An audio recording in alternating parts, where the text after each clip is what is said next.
Hi everyone! Today we are looking at the brand new release from Johanna Basford. This is Magical Worlds, an enchanted colouring adventure. So it's the same size, shape and format as all of her previous books, and it has a gorgeous gold foiling to the title and little elements of the illustration as well. On the back it says, "Let your creativity take you on an incredible journey to faraway lands as you add colour to beautiful fairy tale realms." So this book is very much in the vein of her last few books, which, you know, like Rooms of Wonder, Worlds of Wonder, where there seem to be more little contained illustrations than the big sprawling, intricate double page spreads that she used to do in her kind of older books like Enchanted Forest and Lost Ocean. So let's have a look inside then. So we have a simple card cover. There's no French flap or dust jacket, so that's handy because I hate dust jackets. They just fall off and they flap about and it's really annoying. So there's none of that. And this is the UK edition, so it's got the extra U in colouring, and also the binding is sewn, so it's really strong. It's different to the US print binding, which is usually glue bound, and sometimes your pages can come loose. So if you can get your hands on a copy of the UK edition, you'd be better off that way, I think, with the binding. Now on the inside of the cover, we've got some little images. Now these really give me a feel of autumn and that kind of time of the year. Obviously there's pumpkins and toadstools, and then little potions and fruit and little plants that look, you know, like they might be autumnal. The leaves are curling a little bit, and I don't know, it just gives me that kind of vibe of the autumnal fall vibe. Then we've got the title page. So this is obviously the title, surrounded by lots of little illustrations. And on the copyright page, we've got 3 moths. I think this is a lunar moth with the little tails. I reckon that's what they're called. It is published by Penguin Random House, and that's all of the information there. So you can cover that up if you want to. So I've seen people do like an acrylic paint over there so you can't see the writing, and a gorgeous background. It just depends on what you're comfortable with and, you know, your skill level, I suppose. So this is the book belongs to nameplate page. It is a small little icon with a lot of space around it. So again, you can create your own backgrounds, or maybe get your copy of How to Draw Inky Wonderlands out and draw in little bits and bobs. Totally up to you what you want to do. I'll probably leave it as it is. Then we've got an introduction from Johanna and her top tips for colouring. So these are usually found in her books at the beginning, especially, like I say, the more recent books, Worlds of Wonder, Rooms of Wonder. And it's got a gorgeously intricate frame around both pages with little birds and flowers and all sorts. And the first official page of illustrations is this one, and it is 12 little vignettes. So we've got flowers and jars, we have got gemstones, fish, a little pumpkin and a whale. Really, really cute. And again, very quick and easy for you to come in and out of the book. Just dip in and out of a bit of colouring by getting just one of these little pieces done. It gives you that quick dopamine hit and it's finished. Now, a lot of Johanna's recent books have, I guess, turned towards this smaller piece kind of style. Whereas, as I said before, if you look back at like Enchanted Forest and those books from her kind of the beginning of her career, I suppose, as an illustrator, they seem to have a lot more double page spreads and a lot more detail and big sort of scenes for you to colour. Whereas more recently, especially with Small Victories, Johanna has started drawing these little small pieces that you can get done quite quickly. I've got to say that I do miss the big double page spreads and the intricate scenes, but it is obviously anything Johanna I love because her style is amazing. You just can't replicate the style of someone who is drawing with pen and ink, you know, and it's full of little tiny flaws, but not, I wouldn't call them flaws, but, you know, it doesn't look digital, it doesn't look perfect, which I absolutely adore. So this scene here is a castle with a bridge and then 2 trees that have sort of rooted together. We've got a couple of birds in the tree and a little fish swimming in the pond underneath. I have to say as well that the paper is the same as her last few books, and it's gorgeous. It works with pretty much every pencil. It's quite an ivory colour. It's definitely not bright white. It's got a creaminess to it, but it's not too heavy of a creaminess. It's perfect. Johanna's paper is gorgeous. So now we've got a octopus above and below the waterline and a tortoise with a house on his back. Now, I don't know whether it's just me dreaming this or if I'm correct, but I'm sure I've seen this from Johanna before in previous books. I couldn't tell you which one, where we've got the octopus, head above, head below, tortoise with a house on his back. I'm pretty sure I've seen something like this in Johanna's books before. Let me know in the comments if I'm just dreaming. But again, there's a lot of space around the illustrations in the majority of this book. And I guess Johanna's done this on purpose because she wants you to be able to have that space to bring your own creativity to it, create your own backgrounds, do whatever it is that you want to do to fill that background space. But like I said before, I do miss the more full, big illustrations. So I feel like Johanna's also done this before, but with different animals in the centre. So we've got this big foliage border around there and then an animal in the middle. This one's a sloth, but I'm sure she's done it with different creatures. I've got a panda in mind. Again, could be dreaming or I'm just thinking of a completely different book, but I feel like a lot of the things that we see in this book we have seen before, but in different iterations with different characters or what have you. So then we've got a little page of 6 small circular vignettes. This is a frog and snail page. So these are frogs and here's your snails.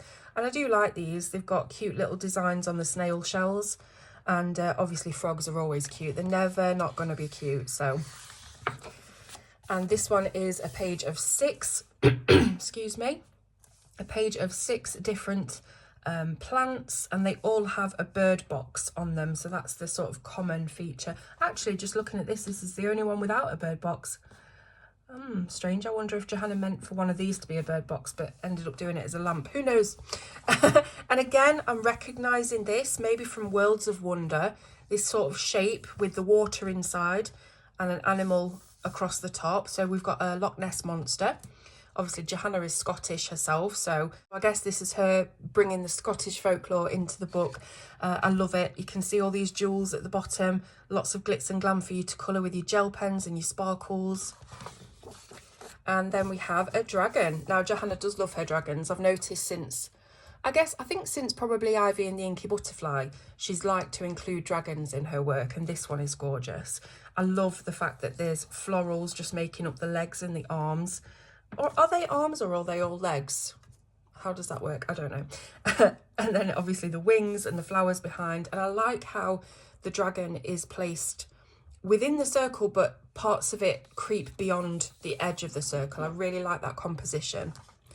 Again, this is reminding me of Worlds of Wonder in the fact that it's a small island with a house or some kind of abode on top, and then the circle around it, which you could make into a moon, a sun, or, you know, just make it into a snow globe. Why not go mad? This is good. This is a more full double page spread, and this is underwater, so this definitely gives me Lost Ocean vibes. And I like the fact how it's got this sort of oval shape in the middle to contain the majority of the illustration, and then on the outside, when you've got the border of all of this kind of coral and things, you can do that all in one colour so that these pieces within the oval really stick out to the eye. We have I think again this is a lunar moth. I'm just going by the little tails on the end of the wings, but yeah, this is a piece that is, I believe, a symmetrical piece, so if you put a mirror here it would look exactly the same on the other side. And then again, we've got a little floating island, very reminiscent of Johanna's previous work. Little house on top. I love the street lamp. It's gorgeous. And this one's nighttime, obviously. We've got the stars. So again, this is a floating island in the middle of a night sky, so you can do anything you want around there with your pastels or your neo colours or your paints. Create a gorgeous galaxy sky maybe, or northern lights. This page I absolutely love, and I really was going to do this one first, but I found another one that I couldn't wait to do. This is my favourite because it reminds me of that super nostalgic 90s celestial bedroom stuff. So if you don't know what I mean, I'll put a link in here, I'll put a picture in here, but yeah, it's that kind of navy blue and gold, and everyone in the 90s, all the teenage girls tended to have this celestial bedroom, and I think it needs to make a comeback. I'm sure I've said this on a previous book that I reviewed because I'm feeling like I'm repeating myself, but yeah, needs to make a comeback. And then this is a page, again, just like the inside cover. I don't know if it's the same actually, possibly. Yeah, I think it is, because it's an apple and a potion and then a cut apple. Same here. So this is the same as the inside cover. Lots of little things for you to colour in. Oh, I think I've skipped a page. No, I haven't. It's just that thick. Right, so this is, I think, would this be a kingfish? No, not a kingfisher, like a nightingale? I don't know. It's the tiny weeny little bird with the long beak. What is that bird? It's not a nightingale, it's not a kingfisher, and its wings beat like 1,000,000 times a second. Somebody tell me in the comments. I can't remember. It probably is a nightingale, I don't know. Anyhow, this is, and again, a circular illustration with the subject sort of creeping out from the circle. I do wish that this would have been scaled up a little bit and made more use of the page around it in the white space. Again, that would give us a little bit of bigger spaces to colour as well. And then we've got 4, 8, 12 different, I guess these are like little homes within random objects. So we've got a tea kettle home, a pineapple home, the little old lady that lived in this shoe. There's a coffee home. This is a coffee machine, isn't it? A coffee maker machine. I don't drink coffee. Apple home, even a candlestick home. I've never seen anything like that before. Yeah, I like these. It would be nice to do, like, test different mediums on them, or do a different background for each one. Then we've got these cute little dragons. Now, I did mention earlier that Johanna absolutely loves her dragons, and she's including them more and more in her recent books. But I love these ones. They're like baby dragons. Oh my gosh, so cute. So look, it's like he's got a little potion of starlight, and he's bottled this starlight, and he's just sprinkling it around. And this one's got birthday balloons. This one's playing dress up to be the king of the castle, and this one's collecting apples. And I don't know if this is the same dragon, just from different viewpoints, because the faces and the teeth just look the same to me. But so cute. I'd love to colour one of those. And then this is the page, obviously, that I've coloured. So I'm just going to take it out of the glare in case it's glaring at you. And yeah, so I saw this page. As I said, I wanted to do either the pumpkin page, which you've not seen yet, or the celestial page, or this page, and this one won. So yeah, coloured it with Prismacolors and lots of white Posca pen as usual, and I just love how it's turned out. So I just want to draw your attention to a few little details. So this kind of waffle cone, ice cream cone texture was not drawn in. I tried to recreate that by looking at a reference photo of waffle cone, and I really like how that came out. It's not perfect, but it definitely gives that same impact, I think.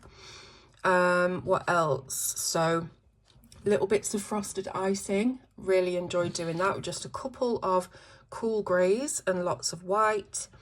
What else? Little jelly bean path. Love that. And I think that's it. Oh, yeah, candy floss clouds. So I was trying to emulate the look of candy floss with these clouds. Don't know if it really looks like candy floss, but that's what it is in my mind. And then, of course, if you're in the UK, you will have heard of a flump. It is this twisted rope of coloured marshmallow, and we call them flumps. If you haven't heard of it in the US, you might call them something else, but I had to do it as a flump because that's just what this border reminded me of when we're thinking about sweets and candy and treats. So yeah, I had such fun colouring this, and it is an explosion of bright colour and rainbows. But, you know, I love it. I love that kind of thing, just using lots of bold, vibrant colour. It's definitely my style. Now, I have got some imprints here because I didn't put a piece of paper behind. You know what I'm like. I forget these things until I'm halfway through, and then I think, oh, just leave it. But, of course, if you've got a rubber, you can erase these. It's not going to make a difference to it. So just ignore them until I've rubbed them out. So here we've got a little fish tank in a plant pot, and I really like how the broken edge of the plant pot is allowing you to see in like you would a fish bowl. But for some reason, because this is a magical world, obviously magic is at play, none of the water is leaking out of the crack in the pot. So magical. I like the succulents on top as well. And then we also have 3 smaller ones with little worlds inside the cracked pots. Really nice, I like that idea. This, I think, is it? No, I don't think it is. It looks like the circular illustration that's around the title page, but I don't think it is because that one had a pumpkin. I'm sure it did. See, I've remembered wrong. I was certain that there was a pumpkin around here, but no, I think that is the same one. Oh, there is a pumpkin. Okay, whatever. Anyway, it's another one of them circular designs. And again, I just think it would have been nice to have been zoomed in on a bit more, you know, could have touched more or less the edges. Maybe not right into the edge, because I know Johanna is conscious of not going right into the edge, but just a little bit bigger. And then this is, wow, okay, so we've got a little house at the bottom, but then we've got all of these vines growing magically without being, you know, attached to a pole or a stake or anything. They're growing magically around the top of the house, and it has a key and a potion and a crown and a little bag of money, jewels, who knows. Interesting. Again, I think maybe this was, would this have been drawn as a symmetrical image and then little bits added on? I think so.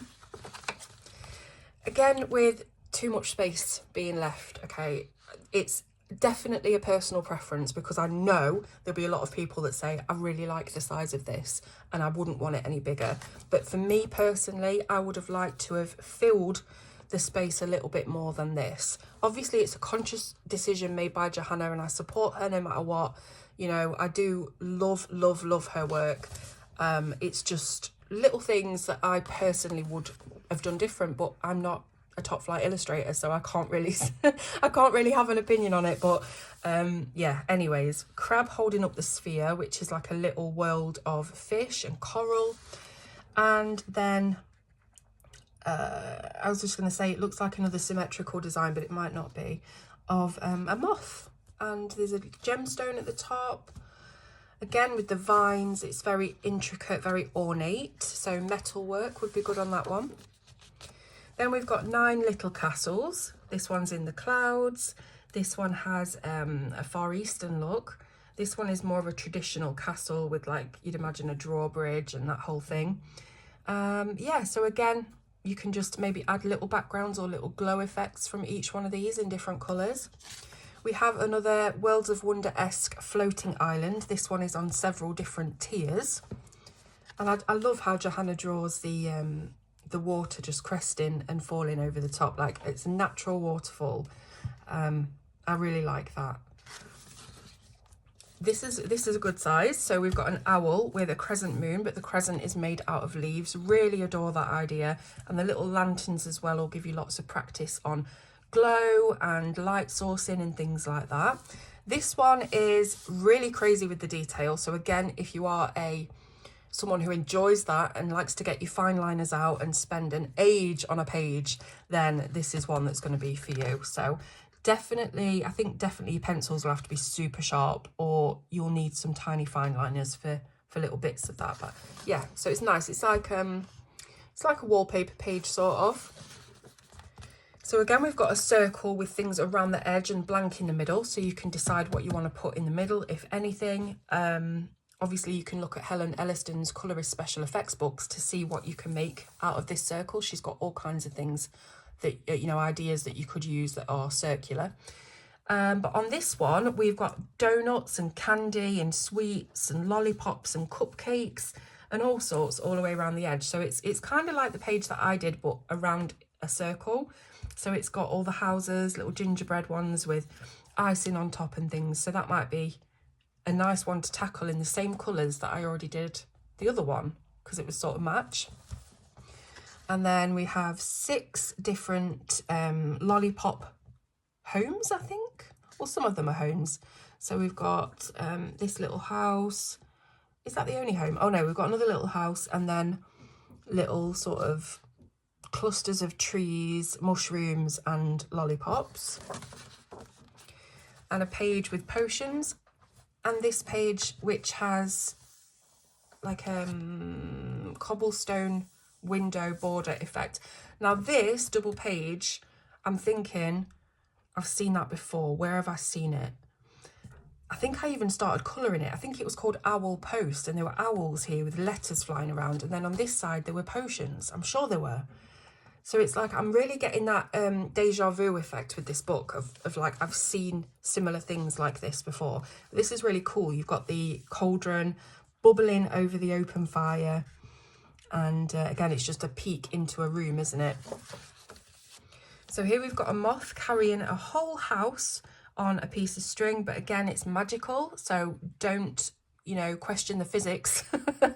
It is a magical world. Yeah, this is nice. This is nice.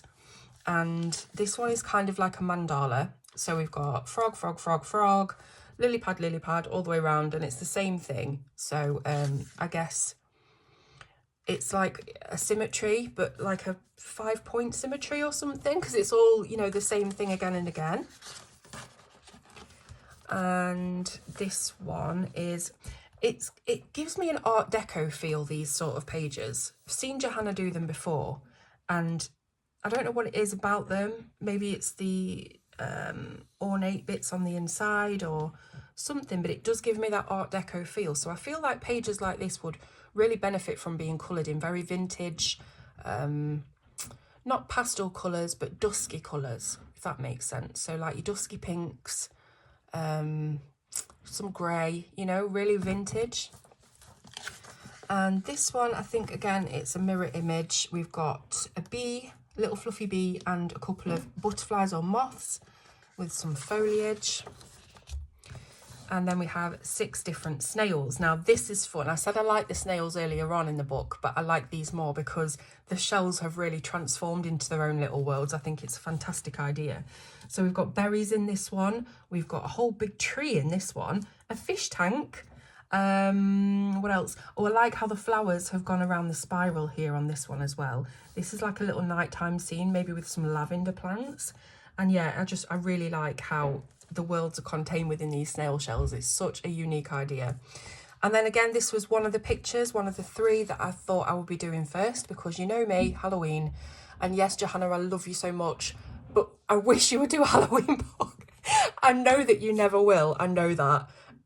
I'm rational about that, but I just wish that you would. Like, that's a dream to have your style, one of my favourite illustrative styles, but in a cute, cosy Halloween book. It doesn't have to be scary or gothic. A cute, cosy like this, you know, I would absolutely love it. And I know a lot of other people would as well. I know a lot of people wouldn't, but can't you do a little sort of like Small Victories type book, but Halloween themed? So it's not like a giant book that you have to spend a year or 2 drawing. I'm trying to convince Johanna, if she's even watching this. But anyways, love it. Big pumpkin house.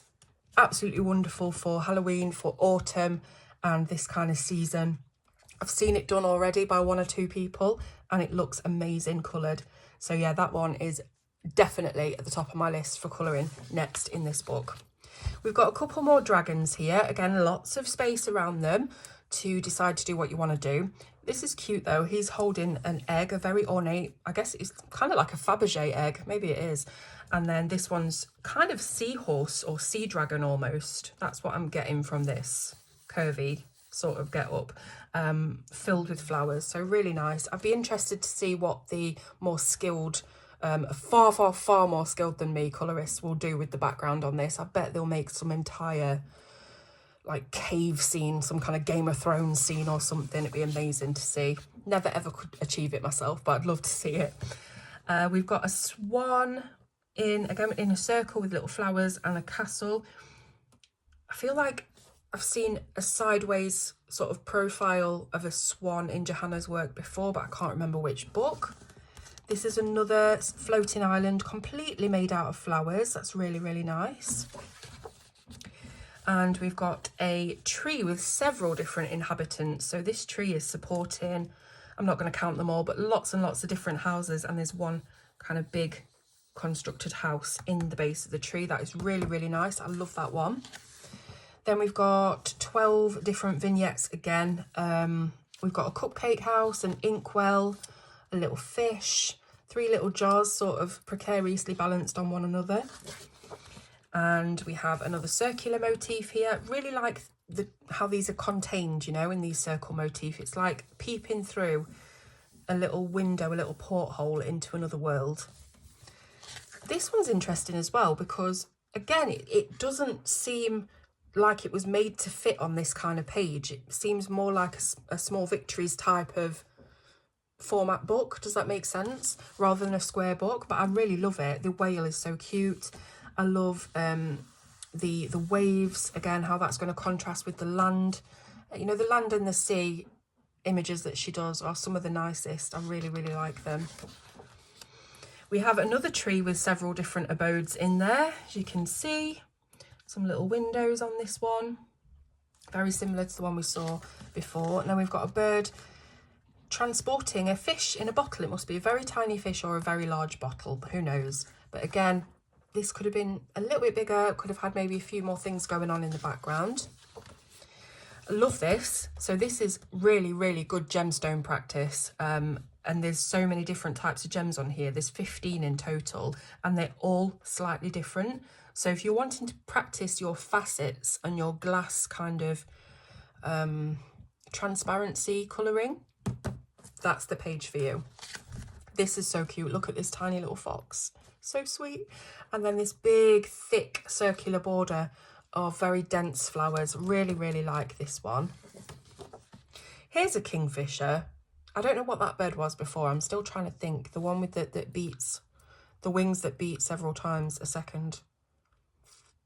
Nope, it's gone. So this kingfisher is sat on a piece of jewellery, a gemstone. And again, geometric lines, I really like that.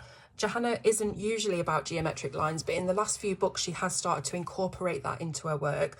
And I really like it. I like how she's paired the very cute little round, sweet little florals and that roundedness and that sweetness with the geometric lines. It really, really works. And then this is, I think, is it a pelican or a toucan?